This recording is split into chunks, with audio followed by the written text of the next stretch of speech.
Welcome to Weight Loss and Wellness for Real, the podcast where people like you get the practical solutions and support you need to permanently lose the physical and mental weight so you can feel better and live the life you really want to live in the body and mind you really want to be living in. If you're looking to overcome your stress eating, overeating, binging behaviors, and move to a place of food and body freedom, as well as find more meaning and more moments of joy in life, you are in the right place. Hey everyone, thanks for being here. Thanks for tuning in. Just a reminder, you can head to my website and sign up for my free newsletter on all things well-being. It comes once a month. It always includes some tips and tricks on health and well-being, and also a high protein recipe along with discount codes for you to use. Also, please, if you are listening to this podcast and find value in what you are listening to, I would really appreciate if you would go to whatever platform you're listening from and subscribe or follow the show. That really helps to get the algorithms going so that other people can find this podcast more easily. And the more people who find it and become subscribers or listeners, so if you're on YouTube, subscribing, all of that helps me keep putting out one episode every single week. I've been doing it now for over 2.5 years, have not missed 1 week. So if you would do that for me, that would be amazing. So today I am talking with DrKathy Campbell, and she is talking about some of the premises in her book called Obesity, the Modern Famine. And she gave a TEDx talk at the University of Tulsa, Oklahoma called Obesity, the Modern Famine, same name as the book. And it really highlights her innovative approach to community health, combining medical insight with personal health experiences in managing obesity. She is a pharmacist, and a different sort of pharmacist, as she really has or is trying to promote the message of getting people off their medication. So we're going to talk to her about that a little bit, being a pharmacist, how she's doing that, since it seems a little counterintuitive. She offers through her business in, I believe it is Tulsa, Oklahoma, consultations, seminars, and education, really utilizing foundational and integrative health approaches. Her innovative approach to pharmacy includes proactive health practices and really getting some meaningful results for her patients. All right, stay tuned.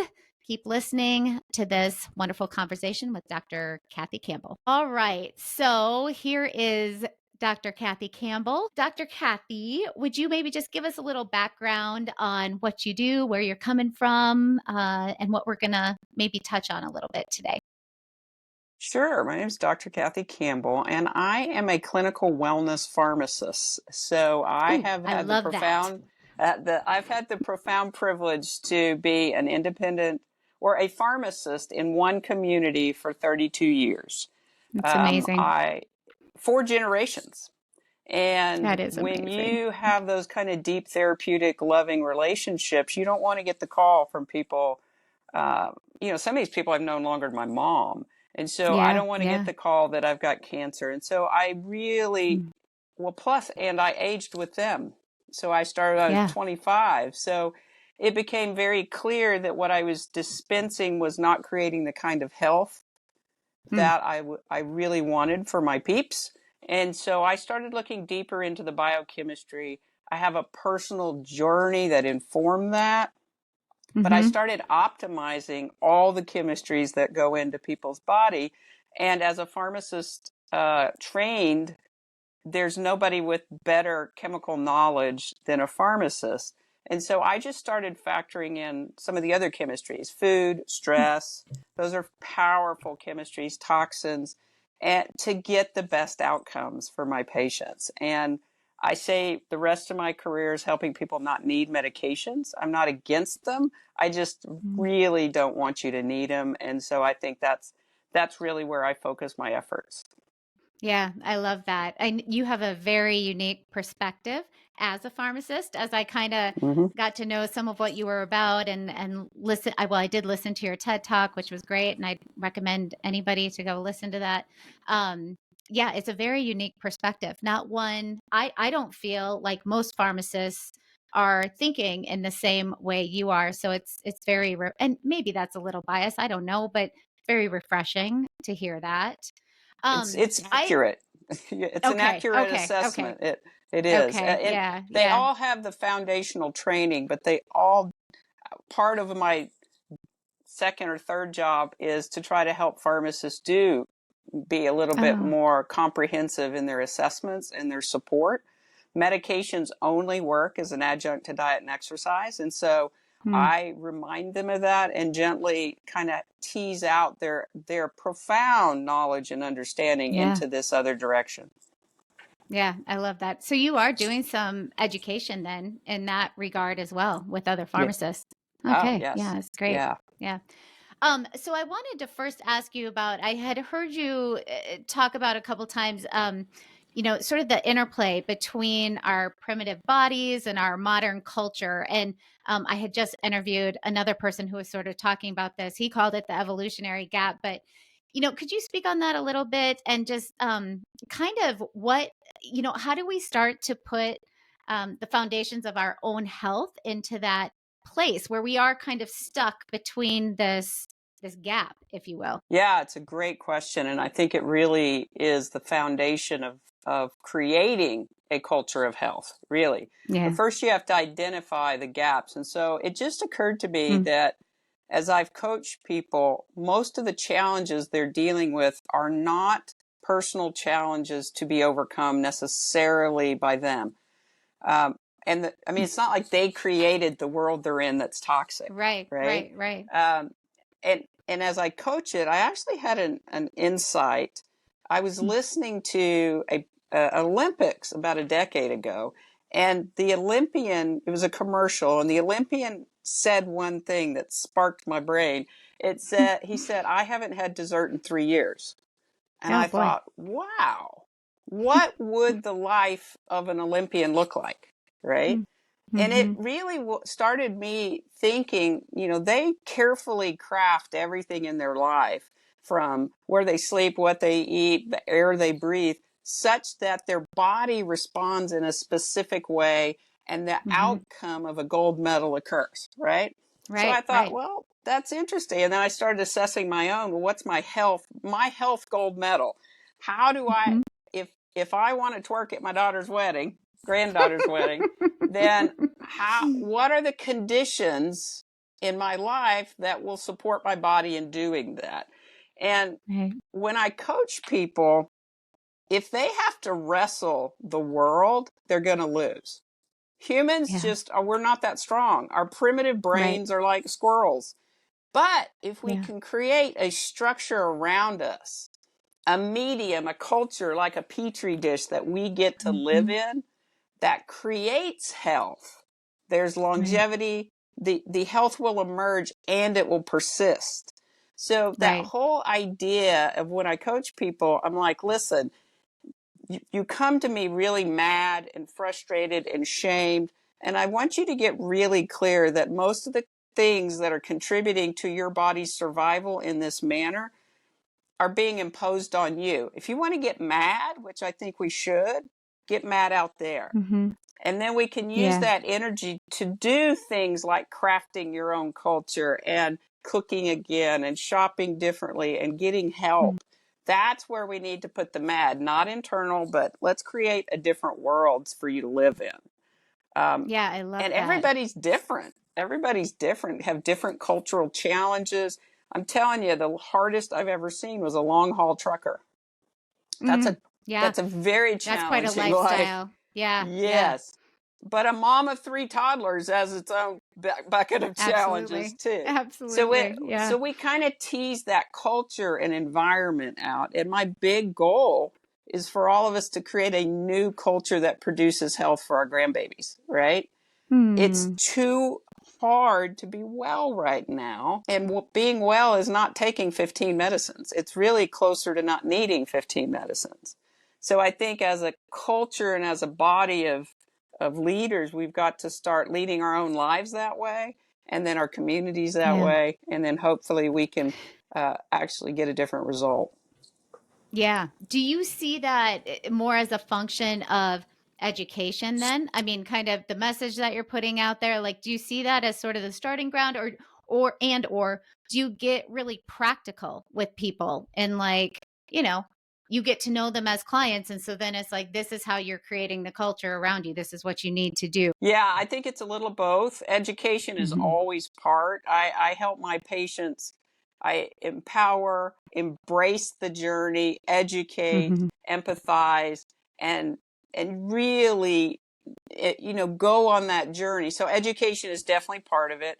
I always tell people what I know doesn't matter. It's really what the Mm-hmm. individual discovers about their unique situation that Yeah. where the gold lies, and that's where it goes. And yeah, I get very tactical, or Yeah. we get Okay. very tactical. Yeah. And Yeah. in the book, I have a lot of tactics in the book because it's simple, but it ain't easy, right? Yes, And, exactly. and it's complex. It's a complex problem, and every one of us are unique. Uh, Mm-hmm. Medicine can't and won't and doesn't want to deal with that individuality. So we have to empower the individual, and we've got to Yeah. create a team. Each person needs to have a health team. And if you're putting any chemistry in your body, you need a pharmacist, period. Right. Right. Right. The expert. And that's kind of been systematically stripped from people's health and wellness team. So I'm all about getting that in there. But if you don't have a good hairdresser, you're missing out too. So, This is true. This is that's true. Yeah. important. Yes, So, it is. Yeah, yeah. Yeah. So what I hear you saying is, maybe one of the first things is thinking about how to create that own team around yourself. So really too, you're talking a lot more, I mean, is community the word for it, but where we're not so self-sufficient in trying to do this. And then by building that community around us, we're hopefully then going to shift the culture. Do you have hope for a shift in this? I do. I do. Okay. I'm not at all blinded by the challenge, Yeah. right? Yeah. Yeah. But I think hope is the direction, and it's the goal, and it Yeah. keeps things persistent, which when you are trying to make a difference, the key is that persistence, Yeah. is just persisting in the face of the obstacles. You persist in the conversation, you persist in the commitment, you persist in the love and connection. And eventually, I think that's how change happens. Yeah. Um, I agree. it's not easy. I don't think easy is ever the thing, but part of being a perimenopausal 57-year-old woman is you get that you don't need easy. You just Yeah. need to Right. do it. Yeah. I love that. Absolutely. Just do it. So I've heard you. Just do it. I'm gonna shift just a little bit. I've heard you mention. I loved this. I heard this in, maybe I was listening to. It must have been a podcast episode that you were on that I was listening to. But it's not the calorie. It's the chemistry. Yeah. So could you talk a little bit about on that, because I hadn't heard it put in that way before, and I thought it was really interesting how you described that. Thank you. And really, the calorie conversation is probably one of the most deadly conversation that has Yeah. persisted. Yes. Just simplistically, 100-calorie donut and 100-calorie chicken breast are completely different chemistries for the body's function. Okay. Yes. I Yes. often tell my Yes. patients we're a bag of chemistry with a dose of God, right? And the Oh, I found like that. and I think God is in there, the quantum level. I don't know. Right. That Right. energy, Whatever. Yeah. whatever Mm. that looks like. That's Yeah. sunlight and all this. I don't know. But the chemistry has to be right. It has to Yeah. be right. And the sickest people I see in my pharmacy, in some ways, the ones that scare me the most, are middle-aged, normal weight women who have starved Mm. themselves for Mm. decades. And they're Yes. completely low in muscle. They're completely Yep. sarcopenic. Their bones have been leached their whole life, and they're osteoporotic, and they're just a decade away from dementia or these other metabolic dysfunctions. It's because we've had a society that has not supported what we really need for foundational health and function. And Yeah. I see health as function. Mm-hmm. Mm-hmm. Can you function well enough to live the life you want? Right. And Right. that's health. Yeah. So Yeah. it is Yeah. the chemistry. And as a pharmacist, that's the lens I was kind of trained to see things through, but I've extrapolated into food chemistries, stress chemistries, toxins, microbiome. I kind of just live and think and dream sometimes in that realm. That's great. So kind of, correct me if I'm wrong here, but what you're saying is a lot of our health has to do with, like, can we sort of get the chemistry? Okay, so hold on. So can we get the chemistry right first? And I'm thinking, because I'm more, the behavioral side of things. I'm a mental health therapist. And so I'm always thinking about how, like the how, right? How do I get people to change and sustain that change? And so is kind of what you're saying is if we can get the chemistry right, maybe some of that would be easier to do? Absolutely. So I actually work very closely with several therapists, and what they've figured out, and that they can't do their part without the foundationals being in place. I say this, we don't have a mental health issue in the United States. We have a physical health issue that's manifesting in the brain. The brain is an organ, and it is having incredibly challenging time because we don't have the fundamentals to support organ function in the brain. And it's manifesting in these behaviors. And they're often, I think, survival behaviors. Anxiety, nothing causes anxiety like low oxygen and low blood sugar, period. Reactive hypoglycemia looks like defiance, or it looks like anger. But it's all that biochemistry and the body surviving the presence or the absence of the chemistry. Yeah, really good point. And I'm even thinking about, what we eat. I mean, in general, we could just say what we eat. We all know our mood is affected by what we eat. We've all had situations where I'm sure we can relate to that. So yeah, very, very interesting. What about, the one we always hear, the move more, eat less, that whole diet culture sort of thing. And by the way, I should say, I know your focus on weight loss or health, or like, do you, when you're working with clients, is that kind of, where do you go with that? No, it's metabolic function. It's not weight loss, but society can't hear optimizing metabolic function yet. So I had to brand and market the byproduct of getting that right is a better weight, because to me, and like I say in the book, obesity is a symptom. It's not the problem. Now, it is problematic, but it's not the problem. It is very symptomatic. So my thought process with anybody is, how do I optimize their metabolic function? So I look at the drugs, I look at the nutrients, I look at their diet, I look at their life. I help them do that. And the byproduct of getting that function well is better health. I mean, incredibly better health and sustainable health, because we're going back to what I call the foundations, right? So, I mean, it is, I start there in my mind, and then we journey where the big things seem to show up.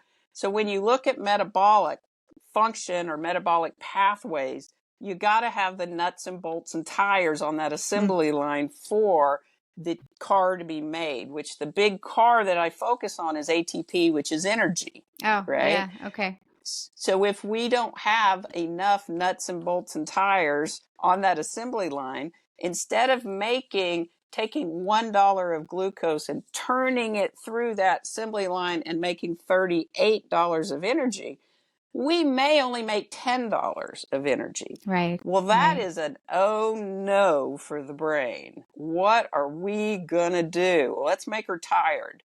Let's make her irritable so nobody wants to ask anything of her. So so eating less doesn't fill the tire. It doesn't fill the assembly line.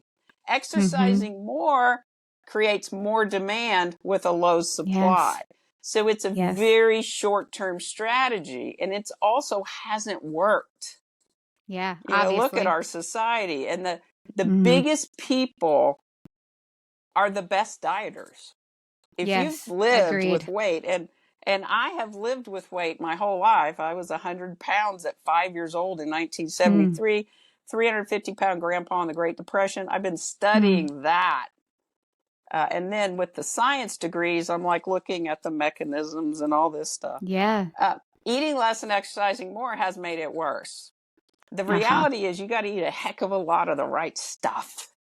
Yeah. A heck of a lot of the right stuff. And our culture does not provide it. So it's this message of, when we talk about, okay, you need to eat less, you need to move more, it is very much this restriction, this lessening. And, what I hear you saying is this has to be more about getting the right foods actually in order to get that metabolism moving in the right direction.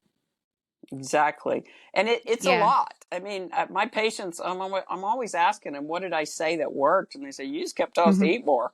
We thought you were crazy, but we did it and it just kept working. And we felt better. And what I'm finding is I have people 7 to 8 years out still at or below where they were. So we've taught them the foundations of how to navigate. Yes, and that is sustainable. You have to populate the chemistry. And we haven't done that. It started changing with agriculture, really, from hunting and gathering to agriculture. And then really where it's become catastrophic is since the 80s, I think. Yeah, I would agree. And it was the kids' meal and the Chrysler minivan. Because all of a sudden, we could drive and eat. That was the first vehicle designed to eat in. And the kids' meal changed foundationally what humans were trained to eat. Yeah. And now those 80 babies are adults wanting bigger portions of kids' meals, chicken, burgers, pizza. The generation before never had a kids' meal. They had what the parents ate in smaller portions. It was at minimum a vegetable protein and a starch. So that was the training. Right. And now not only are kids marketed to and trained to eat that, the schools are providing that. And I know. And we're profoundly deficient. Deficient. Yeah. Do you have any thoughts or suggestions, just because you just mentioned kids, because that's one after my heart, I just have a heart for that. I mean, we make the decisions for our kids when it comes to food, I mean, we are the ones educating and teaching them. Do you work with people at all do you do anything with parents in regards to helping them figure out ways, I guess, better health for their kids? I try. I several. Yeah. One of the things my target are mamas, right? Oh, yeah. And the reason I want to help mamas is, one, nobody's helping them, but two, no. they are such an influencer in their sphere. Yeah. And I've had many children, husbands, collateral around mom doing the program, where the entire network started looking and impacting. And so that's my non-maniacal plan, is to really support mamas so that they can support and create a culture that will produce health, because I think that's what they want. And I think there's power there, and I think there's change there. It's not easy all the time, but I think that is, if we can support them in that. It's a crisis level right now for not only children, but conception. Oh, yeah. Good point. I have a real heart, and that's one of the things I'm looking at is preconception, because mamas and daddies are having trouble reproducing. And then the babies are going early term and creating real challenges for much of their life. And we know foundational chemistry is part of it. We absolutely know that. So that's a little aside in my practice that I like that. I'd like to, there's nothing better than helping a mama have a healthy baby. I know. So true. Nothing so better. true. Nothing better. So true. Do you, any maybe practical advice on how would one kind of start to recognize maybe like external influencers or factors that they could kind of start looking at in regards to someone who wants to just start bettering their health? who wants their Sure. metabolism to get a little bit better? Well, I would say the best thing to start with is 7 to 10 cups of vegetables or servings of vegetables a day.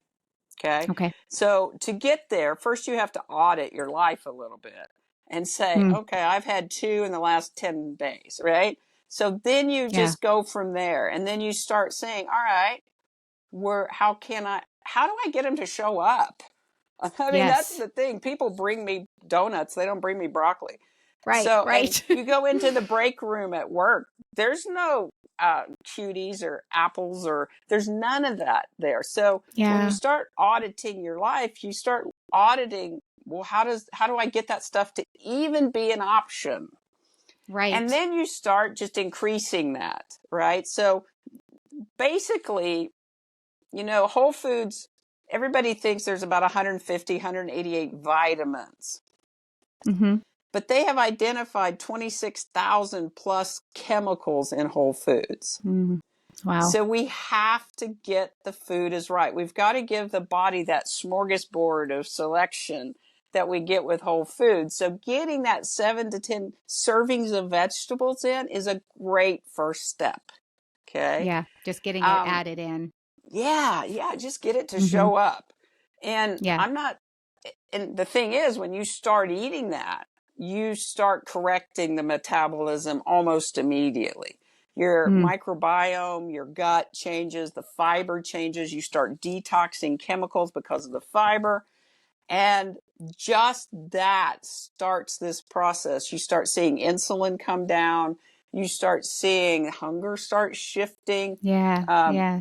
so first it's the plant and then it's the Mm-hmm. protein. We need to make sure Okay. we have that good bolus of protein. And then we put them in and we see how the body processes. So many Mm-hmm. people, if you eat a great diet, take great supplements, but your gut doesn't work, Right. you didn't Then eat you're not it. absorbing anyway. Yeah, Right. Yeah. yeah, Yeah. yeah. So getting the environment to have these positive chemicals show up in the form of food is the first step, I would say. The second step is getting help and assessing, is it working? Am I working? Is it getting better? And then we go from there. And in the book, how I structured the book, so it's Obesity, the Modern Famine. There's Mm-hmm. about 24 famines that I've Oh, okay. identified that we're missing, the presence of which might make a difference. Mm-hmm. And at the end of each chapter, there's a health strategy, and then there's a Mm-hmm. practice. And they're little Love it. things. And there's a lot of them. And I'm not Yeah. saying go Yeah. do them all, but Right. master one or two and then go on to the next. Yeah. Do you ever find, this is maybe more on a practical level, but by introducing vegetables first and then trying to get the protein in, do you find that hard for clients then to get the protein in because they're eating all the veggies first? Like, have you found that to be a challenge at all? Yeah. Yeah. Yeah. It's a Yeah. challenge for So you're, me. yeah. It's a challenge every day. And I tell people, I said, every day, the rest of my life is about that as far Yeah. as a health Yeah. strategy. I'm going to Right. fail many days, but I'm going to Yeah. try every day, Yeah. I you love know, that. and I'm Yeah. going to do the best in the moment in the situation. So if I'm going through the drive-through or I'm with somebody, I'm going to look, what's the best thing in this moment? And Yeah. I had a patient who I've known for 30 years. She did the program and she checks in about once a year and she goes, okay, Kath, what do I need to be thinking about food? And I said, where do I get what I need? Hmm. Yeah. Where do I get Where what do I I get need? what I need? So Right. when I open that menu, where do I get what I need? Is there any of that on here? Right. Right. And it's not that I don't indulge. No, I just know for me, I need what I need. And I got to try to Yeah. find that consistently. Yes, yeah. Well, I love and I do this too. I have the same philosophy with clients. It's like I want to add, I don't want to take anything away from them ever, Mm-hmm. really. Mm-hmm. But if you can coach them into adding things in, that really does seem to start to eliminate a lot of the other, and I'm assuming we're aligned where a lot of the other is like the processed food, that's Yeah. always kind of the goal. Like, how do we get that out? But it's like being able to add things in that way and give a structure to it can be so helpful then, because that other stuff can fall away a little bit more. Yeah. Yeah, Appetite's a little and more regulated. and it Mood. really shifts, I think, the brain's wanting it. When Yeah. our primitive ancestors had a bad day and were stressed, were being run by a lion, and their cortisol went up, and their brain Mm-hmm. said, "Go eat." They Mm-hmm. grabbed the leaf because that's what was around them. They grabbed the leaf. They ate what they ate because that primitive drive and what was around them, their environment, really actually supported that stress reaction and their surviving and the resilience. Today, Mm-hmm. that same primitive drive, we grab what shows up, and what shows up 9 times out of 10 is toxic, Yeah. toxic Yeah. waste. Now, it tastes Yeah. good, somebody makes a lot of money off it, but ultimately is driving the chronic suffering and conditions that we're seeing today.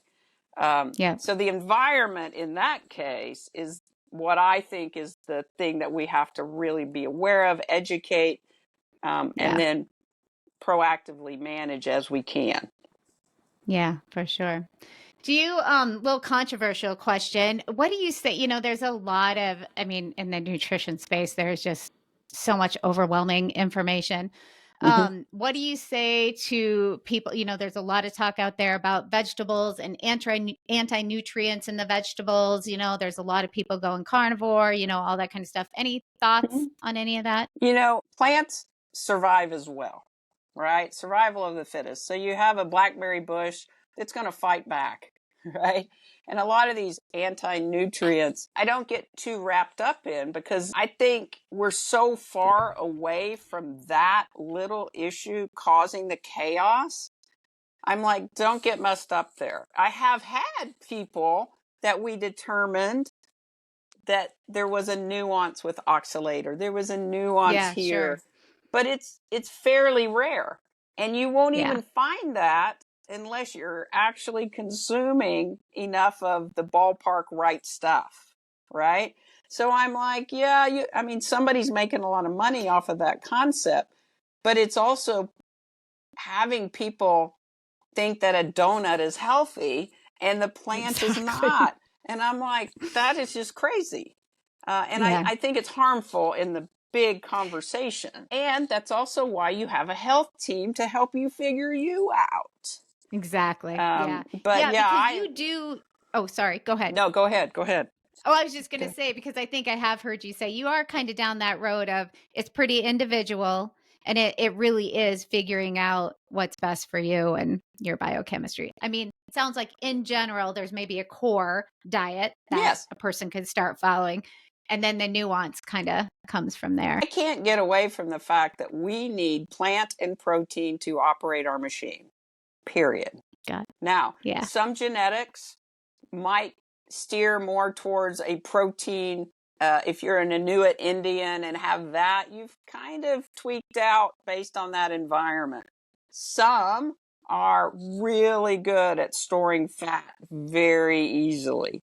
Mm-hmm. That would be me. And The it's probably, survivors. yeah, thrifty genes, right? And it Yes. turns out Yes. I have a low iron absorption gene. And Oh, so when you have yeah. low iron, eating low fat, no red meat was probably not the best thing. So Right. there Right. is this nuance of, is it working? We don't have the Yeah. technology to take a drop of blood and say, this is you. And I Right. don't know that we're going to have that, because if you put that same genetics in a cold environment, you're going to have a different expression. If you have a different stress environment, you're going to have a different expression. So I teach people to It's a journey. great point. I Great teach point. people to journey, and everybody's different, and they're their expert in their bag of bones. So as a clinician, I'm there to Yeah. support, educate, and help figure this out for people. Um, Yeah. and with the internet, they have way more information than most health practitioners have ever had, and So they know their true. body, but Yeah. it's overwhelming for them. So they just need a partner in health. They need somebody to partner with so that they can be well. Yep, I agree. Back to your book, Obesity, the Modern Mm-hmm. Famine. You mentioned a little bit ago that you have quite a few famines listed in there. So Mm-hmm. so besides the food, Can you just name a couple others that you kind of dive into in the book? Sure. So there's several famines. I'm going to start with, there's 5 fundamental chemistries we need to work well. I've got it broken Okay. down. And each one of these could be a complete dissertation in life study, right? So I'm it's sure. nutrition and nutrients, the chemistry of nutrition, oxygen, sunlight, water, connection. Oh, I love Okay. this. Those are Yeah. foundational biology, foundational chemistry. And as a mental health practitioner, that connection one is a complete career. It's a huge piece of it, which our society has decimated. Yeah. We do not have a connected society, and people are sick because of it. So in my famines, there's famine of, water, famine of oxygen, famine of sunlight, famine of hot and cold, famine of chemistry. Then I move on, and there's famine of fiber, famine of flavor. Go on to famine of connection, famine of love and touch, famine of safety, famine of purpose. Huge one. Yeah, so I tweaked them out, and it sounds like a lot. It's not a huge book. It's about 220 pages. Perfect. And it's what people are telling me, and my goal was for it to be very easily consumed. It's an easy read. Love it. I've been coaching patients for 32 years, and what people don't realize is pharmacists can take very complex science and make it very simple and very consumable, because that's how I get people well. I get them to understand. So that's I think it came through in the book, is what I'm hearing. It's came through in the book. Yes, yeah, that is great. I can't wait to read it. It sounds incredibly interesting. Would you mind speaking just for a minute on the sunlight one and just how we need that for our chemistry and what that does for us? Sure. So remember I said a dose of chemistry with a dose of God, a bag of chemistry with a dose of God. Yes. Sunlight actually is the electromagnetic energy that has persisted for life, for as long as life has existed. And I kind of think we're just a plant with emotions. So if you think about photosynthesis, that whole process is driven by sunlight. And it's kind of obtuse for us, for medicine, I think, to just poo-poo any connection to that. They often will just look at sunlight impacting vitamin D, and that is one thing that happens that is foundational for the chemistry, is the energy of sunlight will cause your body to produce a critical hormone that we call vitamin D. That's just one way, though. It's not just a deep issue. It's the energy actually hitting those assembly lines and driving some of the process. So it's no accident when we went inside, things started changing. But humans were evolved and designed to get safe amounts of the energy from the sun. Oh, I just adore that. I'm a total outside junkie and I just preach it all the time. Yeah. So I really appreciate that explanation and just how important it is to our bodies. So, yeah. Good. Well, Kathy, I want to respect your time here a little bit. Is there anything else that you would like to talk about or that we didn't cover or mention? I will say one other thing.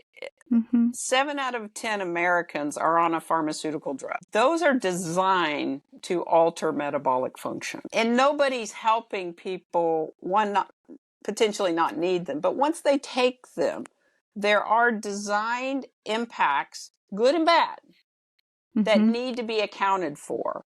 Many of them cause drug-induced nutrient deficiencies. And it is a critical thing to assess and support that. The current medical system won't. They don't have time. They're not empowered to do that. They don't have the knowledge. Your pharmacist can, depending on where they function out of and how they function. if you're forced to mail order, if you're forced to a chain, they have stolen that away. So you're going to have to find a clinician to help you with. And that's one of the things that I am working on, is creating a network of partners in health to be able to not only directly support patients, but actually collaborate with like-minded professionals to do the same. So those medications are not benign. They're not just the good thing that the doctor wants it to have happen. The reality is, for many of them, the long-term impact is way more severe than the short-term benefit, but nobody's really saying that. And we can moderate the long-term impact. So I want to put that out in their consciousness, because so many people are being raised on pharmaceuticals and are dependent on pharmaceuticals. If we're going to use them, and like I said, I'm not anti-pharmaceuticals, there's just a whole nother level that we need to support patients in. Yeah. Well, I really appreciate that message. I think it is a message that is not being told. It's very true. So I appreciate you sharing that very much. Yeah. And I appreciate you. You are doing the good work out there. Like I said at the beginning, it's been so fun getting to know your work. And I look forward to reading your book. And I appreciate that you are the pharmacist trying to get people off drugs, which is it's just so great. So yeah, appreciate your time. And where can people find you? Where can they get the book? Where can they follow you? So my website is probably the best way to reach out. It's DrKathySays.com, DrKathySays.com. If you're in Owasso, Oklahoma. Oh, perfect. If you're ever in Tulsa, just north of Tulsa is Owasso, Oklahoma, and I'm at 76th and Main is my pharmacy. We're actually having a book signing party today. I've got recipes. Awesome. I help people learn to cook, and I do cooking demos and all this other stuff. So we're going to have a fun day today. Awesome. And I'm speaking throughout. The book can be found at Amazon. It can, or contact me and I'll get you one. So it sounds great. Perfect. Okay. Well, thank you so much again. Appreciate your time. Heather, it's been a privilege. Thank you so much. Hi, everyone. Guess what? I have a lovely discount code just for you, my listeners. The code is 10 off. That's 10OFF. And it will get you 10% off any one of my online courses, which now include Mastering Mindful Eating, Overcome Binge Eating, Overeating, and Emotional Eating for Good. And I also have a course on When You Want to Stop the Weight Loss Medication, a comprehensive guide to weight maintenance and mastery. So if you've maybe lost some weight using a medication and you're now wanting to go off the medication but keep the weight off, this is the course for you. And any course you buy, you keep the course for a minimum of 3 years, maybe longer. It just depends on how many are purchased. All courses are self-paced, and I promise you they are practical, meaning they don't just tell you what you need to do.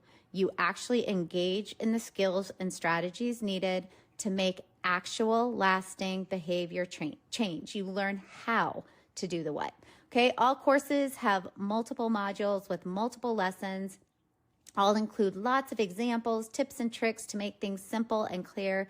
And you also get lots of downloadable resources, including the daily planning template that I use with my own clients, the exact protocol to use after a binge or an overeat has occurred to minimize its damage on your body and your mind. There are protein cheat sheets, research-based journaling prompts, and the literal how-to checklists on the skill you are learning about. And with the weight maintenance course, you also have a movement module that will help you figure out how to make a movement plan that fits your particular lifestyle and level of fitness. And you also have a natural appetite regulation module. So whether if you have never tried an online course to change behavior, or if you have, I just highly would recommend that you try one of these. I've put my heart and soul into both of them. They are all research-based, and now you can get 10% off. So again, that code is 10OFF. If you're ready to make changes that last, you can go to my website, heatherheynen.com. Heynen is spelled Heynen. And from the main menu, click courses, and it will get you to where you want to go. Or you can click on the links in the episode description below the show. And again, as soon as you're there, when you're ready for checkout, just enter the code 10OFF, 10 off.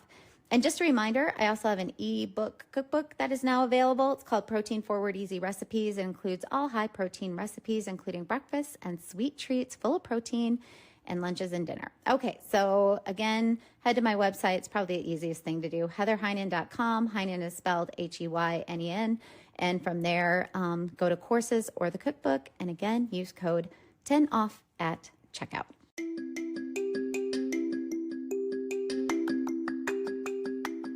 Did you know you can find a lot more help from me on my website? Go to heatherheynen.com. Heynen is spelled Heynen. And there you will find links to my online courses, how I work with clients one-on-one, as well as online with my coaching and counseling services that I offer. The information in this podcast is intended to provide a broad understanding and knowledge of healthcare topics. This information is for educational purposes only and should not be considered complete and should not be used in place of advice from your physician or healthcare provider. We recommend you consult your physician or healthcare professional before beginning or altering your personal exercise, diet, or supplementation program.